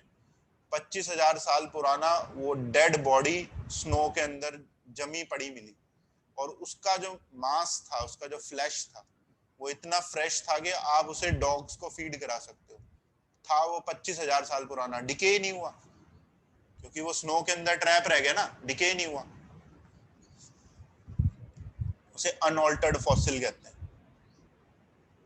नेक्स्ट तीसरा है मोल्ड्स।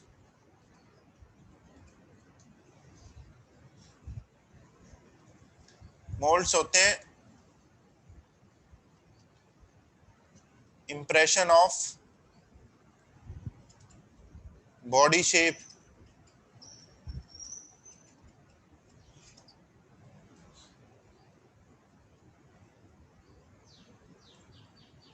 इनसाइड रॉक या सॉइल। किसी रॉक में या सॉइल में, मिट्टी में एनिमल की डेड बॉडी की शेप हमें मिल गई।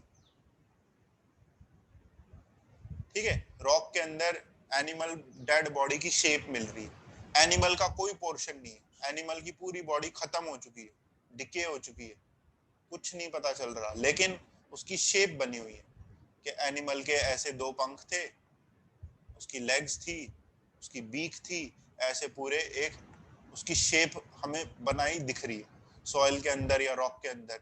ऐसे फॉसिल को मोल्ड कहते हैं। इनमें एनिमल का कोई पार्ट नहीं हमें मिला, बस रॉक के अंदर उसकी शेप बनी दिख गई है। बहुत सारे फॉसिल ऐसे पाए जाते हैं। इसी से रिलेटेड एक और कास्ट। कास्ट होते हैं moulds plus petrified fossil.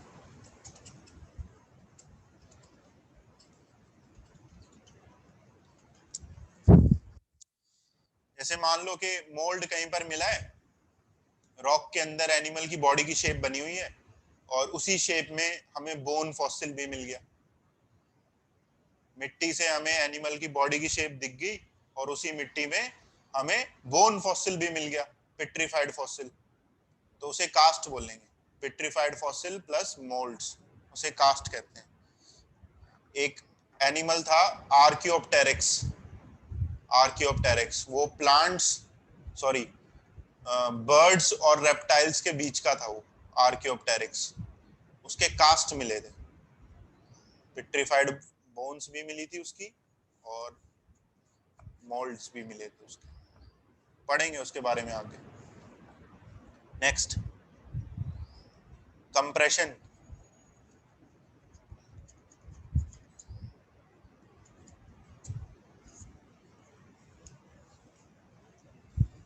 Compression है moulds of plants in sedimentary rock.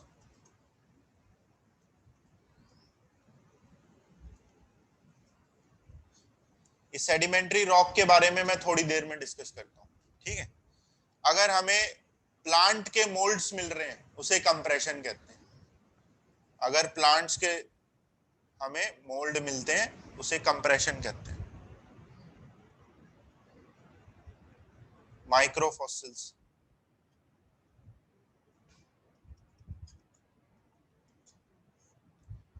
माइक्रोफॉसिल्स होते हैं fossils of pollens, spores, seeds. Pollen, spore, seeds.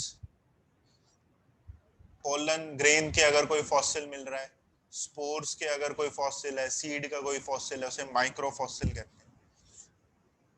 शायद बॉटनी में आपने एक पोलन ग्रेन का फॉसिल पढ़ा हो जो स्नो के अंदर मिला था, उसको जर्मिनेट करा तो पोलन ग्रेन जर्मिनेट कर गया, ठीक है।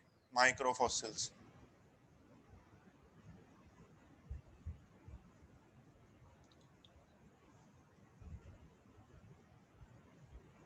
सीड मिला था, सीड ऑफ लुपिन, ठीक है, बॉटनी में पढ़ा होगा, ठीक है। पैकेज में कुछ एक्स्ट्रा बातें बातें दी होती, एक दे रखी है, father of Indian palaeobotany. Palaeobotany मतलब जो प्लांट फॉसिल्स पे जिसने काम किया हो, प्लांट फॉसिल पे जिसने काम किया हो। बीरबल साहनी, बीरबल साहनी। इसमें हिंदी की बुक पे एक लेसन भी आता है, शायद कहानी आती है इसकी। इसका खुद का एक इंस्टीट्यूट भी है लखनऊ में, इंस्टीट्यूट इन लखनऊ, बीरबल साहनी इंस्टीट्यूट, जिसमें वो ऐसे ही पेलियंटोलॉजी पे स्टडी होती है।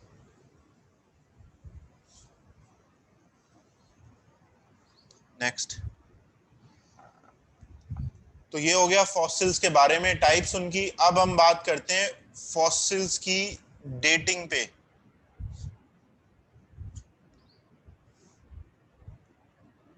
Dating of fossils.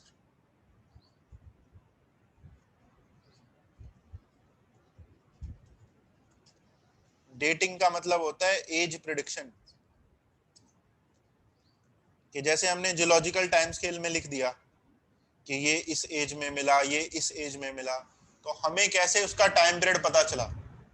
हमें कैसे पता चला कि ये फॉसिल इतने साल पुराना है? उसकी एज को डिटरमाइन किया गया होगा। तो किस प्रोसेस से डिटरमाइन करते हैं, वो है डेटिंग ऑफ फॉसिल्स। डेटिंग करने के 3 मेथड्स हैं। सबसे पहला मेथड है रिलेटिव डेटिंग।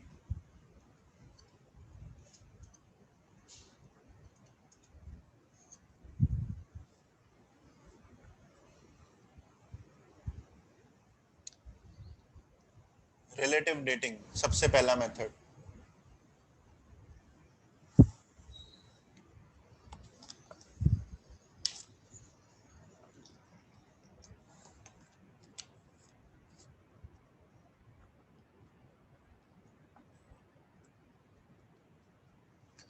रिलेटिव डेटिंग में फॉसिल्स मिलते हैं सेडिमेंट्री सॉइल में। ठीक है, तो पहले मैं आपको ये समझाता हूं कि सेडिमेंट्री सॉइल होती क्या, फिर आपको रिलेटिव डेटिंग समझ में आएगा। फॉसिल्स कहाँ मिलते हैं? सेडिमेंट्री सॉइल में। तो पहले ये समझते हैं सेडिमेंट्री सॉइल होती क्या। जैसे जैसे मान लो कोई एक पानी की बॉडी है, रिवर बॉडी है कोई, ठीक है, और उस रिवर बॉडी में मिट्टी गिर रही है ऊपर से। कोई रिवर है, रिवर के अंदर मिट्टी गिर रही है ऊपर से, तो जो मिट्टी या सैंड के पार्टिकल्स हैं वो नीचे सेडिमेंट डाउन हो जाएंगे। जो सैंड के पार्टिकल्स हैं वो पानी के अंदर नीचे की तरफ सेडिमेंट हो जाएंगे और रिवर के बॉटम पर आ जाएंगे। ठीक है, तो जो सैंड के पार्टिकल्स थे वो सेडिमेंट होकर पार्टिकल बाय पार्टिकल रिवर के बॉटम पे इकट्ठा होते रहेंगे। तो कई हजारों सालों तक, कई लाखों सालों तक इसी तरह से जब सैंड पार्टिकल पानी के अंदर गिरते रहेंगे और सेडिमेंट होकर नीचे जमते रहेंगे, तो रिवर का बॉटम बढ़ता जाएगा। जो रिवर के बॉटम पे मिट्टी थी वो मिट्टी ज्यादा होती जाएगी और पानी की अमाउंट ऊपर कम होती जाएगी। मान लो कई हजारों साल बाद क्या हुआ, पानी खत्म हो गया और जो उसका बॉटम पे मिट्टी थी वो मिट्टी मिट्टी रहेगी बस।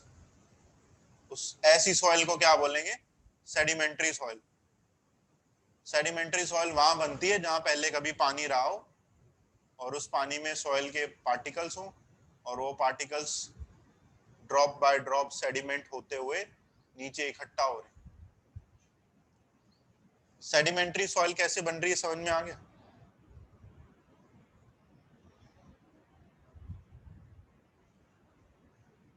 सेडिमेंट्री सॉइल, अगर वो सॉइल हार्डन हो जाए, अगर वही सॉइल हार्डन हो जाए तो वो सेडिमेंट्री रॉक कहला देगी। सेडिमेंट्री रॉक क्या कहलाएगी? जो सॉइल हार्डन होगी वो सेडिमेंट्री रॉक कहला देगी। वो भी लेकिन बनेगी ऐसी। अब देखो रिलेटिव डेटिंग का मीनिंग क्या है। मान लो उसी रिवर में कोई एक्वाटिक एनिमल था। जब वो एक्वाटिक एनिमल मरेगा तो उसकी डेड बॉडी रिवर बॉडी के बॉटम पे जाके गिर जाएगी। यही होगा, जब कोई एक्वाटिक एनिमल मरेगा तो रिवर के बॉटम पे जाके सेटल डाउन हो जाएगा। और उस डेड बॉडी के ऊपर क्या हो रहा है? ड्रॉप बाय ड्रॉप सैंड के पार्टिकल्स गिर रहे हैं। ड्रॉप बाय ड्रॉप उस डेड बॉडी पे सैंड के पार्टिकल्स गिर रहे हैं। तो उस over a period of time क्या होगा? उस डेड बॉडी को मिट्टी कवर कर लेगी। जो सेडिमेंट्री सॉइल है ना, वो कवर कर लेगी उस डेड बॉडी को। ऐसे ही हजारों सालों तक होता रहेगा, अलग अलग डेड बॉडीज सेडिमेंट्री सॉइल के अंदर फंस जाएंगी और एक समय जब पानी सारा खत्म हो जाएगा तो उसी सेडिमेंट्री सॉइल में अलग अलग लेयर्स में एनिमल्स की डेड बॉडीज ट्रैप्ड होंगी। अब मुझे ये बताओ, अगर हमें उस सेडिमेंट्री सॉइल में कोई डेड बॉडी डीपर लेयर्स में मिलती है और कोई एक डेड बॉडी जो अपर लेयर्स में मिलती है, ठीक है, तो कौन सी डेड बॉडी या कौन सा फॉसिल डीपर लेयर में जो फॉसिल मिल रहा है कि अपर लेयर में फॉसिल मिल रहा है, कौन सा फॉसिल ज्यादा रीसेंट है? डीपर लेयर वाला सेडिमेंट्री सॉइल में कि अपर लेयर वाला?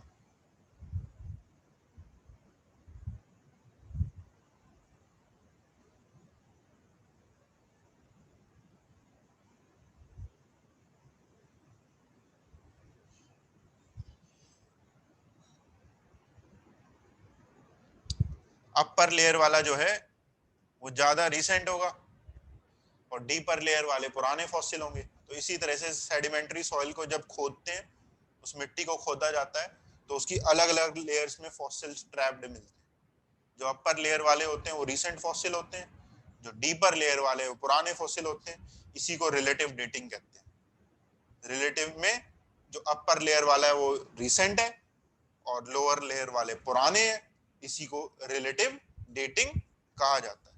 तो लिखो इसमें fossils in deeper layers of sedimentary soil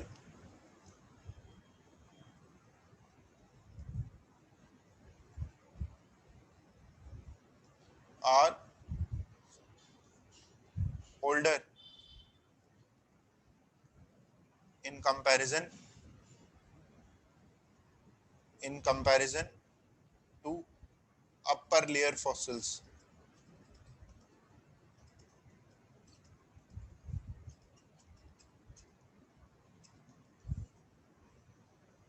ठीक है, तो इसमें कोई एग्जैक्ट एज हमें पता नहीं चलती है, बस हम एक प्रिडिक्शन कर लेते हैं कि ये नया है और ये पुराना। नेक्स्ट दूसरा है यहाँ पर सेकंड जो डेटिंग है वो है radio active dating. Radio active dating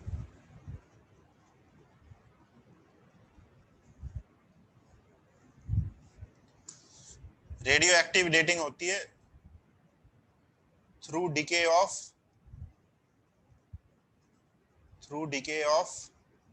radioactive atoms, isotopes, through decay of radioactive isotopes। शायद केमिस्ट्री में आपने पढ़ा हो रेडियो एक्टिविटी के बारे में। तो रेडियो एक्टिव आइसोटोप्स यहाँ पर इस डेटिंग के 3 मेथड्स हैं।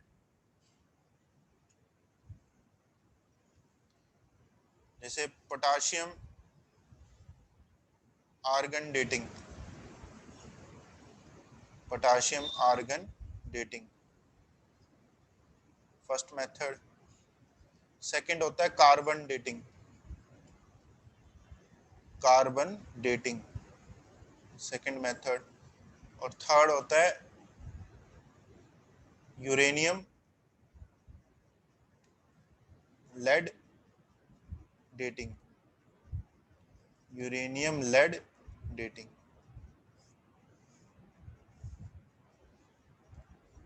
पोटाशियम का जो रेडियो एक्टिव आइसोटोप होता है वो होता है K40, और वो जब डिके करता है तो आर्गन 40 में डिके कर जाता है। ये रेडियो एक्टिव है, जब ये डिके करेगा तो ये स्टेबल एटम में या स्टेबल आइसोटोप में कन्वर्ट हो गया, वो है आर्गन 40, वो नॉन रेडियो एक्टिव है। ठीक है, तो इस डिके की जो हाफ लाइफ है, हाफ लाइफ ऑफ डिके वो है 1.3 बिलियन ईयर्स, 1.3 बिलियन ईयर्स ये इस डिके की हाफ लाइफ है।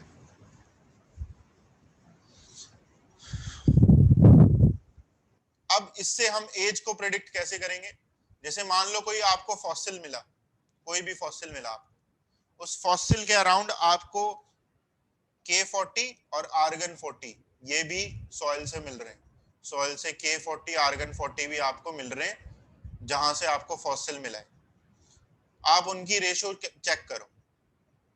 जैसे मान लो इनिशियली अगर K40 की 10 यूनिट्स थी, इनिशियली 10 यूनिट्स ऑफ K40 और आर्गन 40 0 था, तो एक हाफ लाइफ के बाद मुझे बताओ K40 और आर्गन 40 कितना कितना होंगे। अगर इनिशियली वो 10 यूनिट्स में था K40, तो एक हाफ लाइफ के बाद K40 कितना होगा, या आर्गन 40?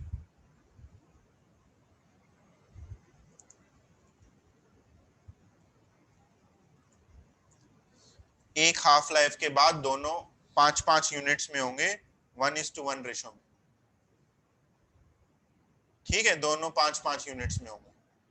अगली हाफ लाइफ में क्या होगा, जो आर्गन 40 होगा वो 7.5 हो जाएगा 5 से, और K40 हो जाएगा 2.5।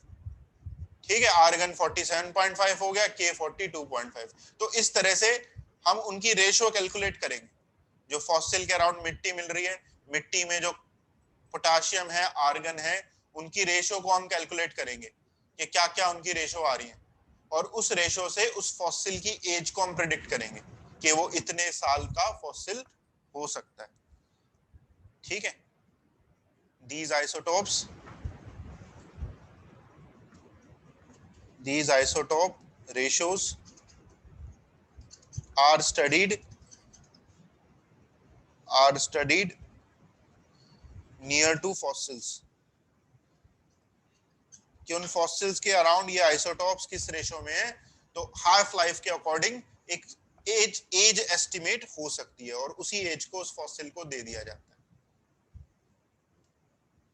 कार्बन डेटिंग, कार्बन का जो रेडियो एक्टिव आइसोटॉप होता है वो होता है C14 और वो डिके करता है N14 में। इसकी डिके की जो हाफ लाइफ है वो है 5730 ईयर्स। ठीक है, 5730 साल। तो जो रिसेंट के इवेंट्स हैं उनको इससे ट्रेस किया जा सकता है कार्बन डेटिंग से। Age of fossils up to 70,000 years ago can be predicted। आज से 70,000 साल पुराने फॉसिल्स को कार्बन डेटिंग से इजीली प्रिडिक्ट किया जा सकता है। यूरेनियम लेड टेक्निक, इसमें दो तरह के रिएक्शंस होते हैं। यूरेनियम 235 जो है वो लेड 207 में डिके हो जाता है। इसकी हाफ लाइफ है 0.7 बिलियन ईयर्स। ठीक है, दूसरा जो है यूरेनियम 238, इसके दो रेडियो एक्टिव आइसोटोप हैं, वो लेड 206 में डिके करता है। उसकी हाफ लाइफ है 4 बिलियन ईयर्स। तो जो पुराने फॉसिल्स हैं वो इस टेक्निक से ट्रेस किए जा सकते हैं। लेड यूरेनियम टेक्निक से जो पुराने फॉसिल्स हैं वो इससे ट्रेस किए जा सकते हैं। ठीक है, तो जो थर्ड और लास्ट मेथड है वो है electron spin resonance, ESR,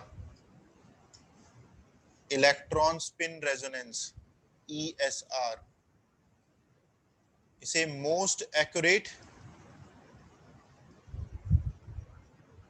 and error free method कहा जाता है। एरर फ्री मेथड, डेटिंग का ये मोस्ट एक्यूरेट मेथड है और जिसमें सबसे कम एरर्स होती हैं। इसे यूज किया गया है, used in human fossil study. Human fossil की स्टडी के लिए इसको यूज किया गया है।